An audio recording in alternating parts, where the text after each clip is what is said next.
Alors, qu'est-ce que je fais pour Yieldap? Je suis directeur marketing. Donc, je m'occupe de faire connaître notre produit partout dans le monde, au plus de personnes, au plus grand nombre de personnes possible.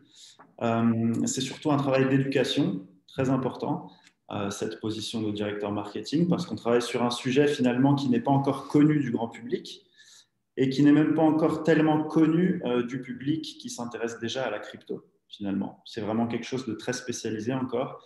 Donc voilà, c'est surtout un travail d'éducation que je fais chez Yieldap et surtout un travail aussi à l'inverse qui permet de faire remonter les commentaires de nos utilisateurs vers notre équipe produit pour être toujours sûr d'évoluer dans la bonne direction et de répondre à un vrai besoin. La dernière chose qu'on a envie de faire, c'est d'imposer une vision à nos utilisateurs. Au contraire, on va aller dans la direction qu'ils nous montrent. Donc voilà, c'est un peu mon but et ce que je fais chez Yieldap.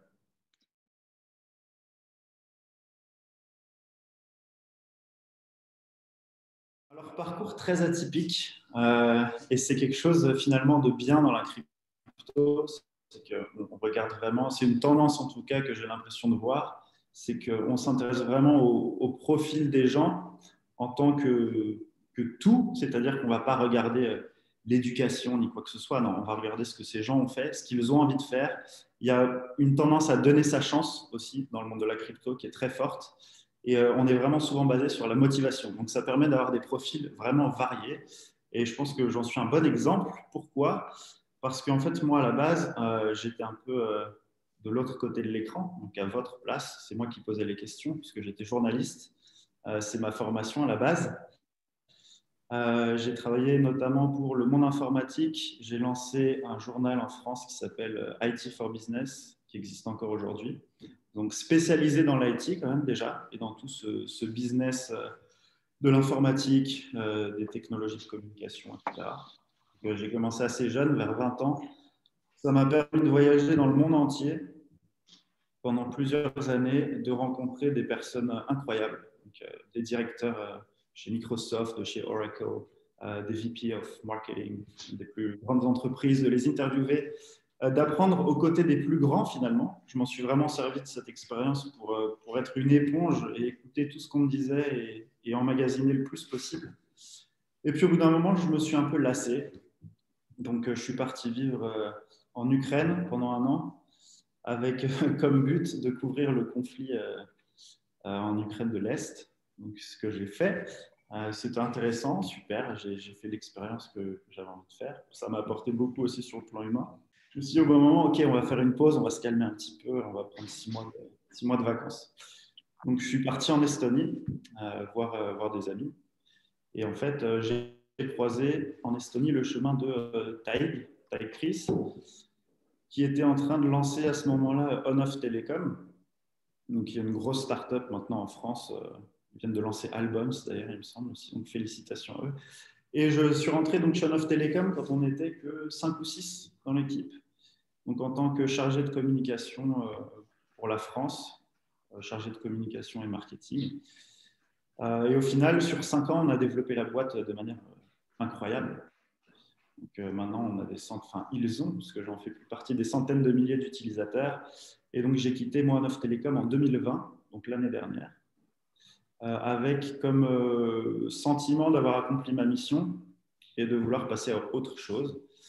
Donc, c'est ce que j'ai fait. Je suis allé chez Paxful, donc, qui est une grosse entreprise de crypto, un échange peer-to-peer de Bitcoin, qui était situé quelques rues plus loin, en fait, à Tallinn aussi.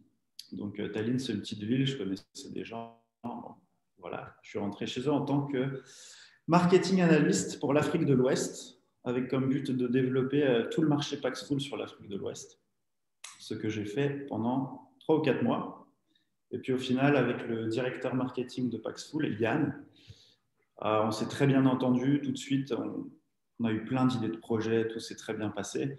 Et au final, au bout de 4 mois, on a quitté Paxful tous les deux pour rejoindre Yield App et finalement lancer le projet. Donc c'était en août-septembre de cette année.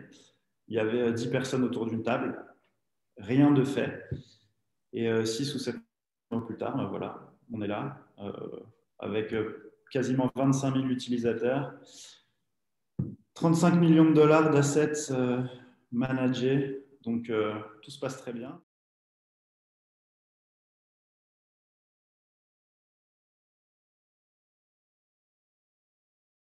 Alors, on va essayer de faire le plus simple possible, parce que la DeFi, c'est quelque chose d'extrêmement compliqué.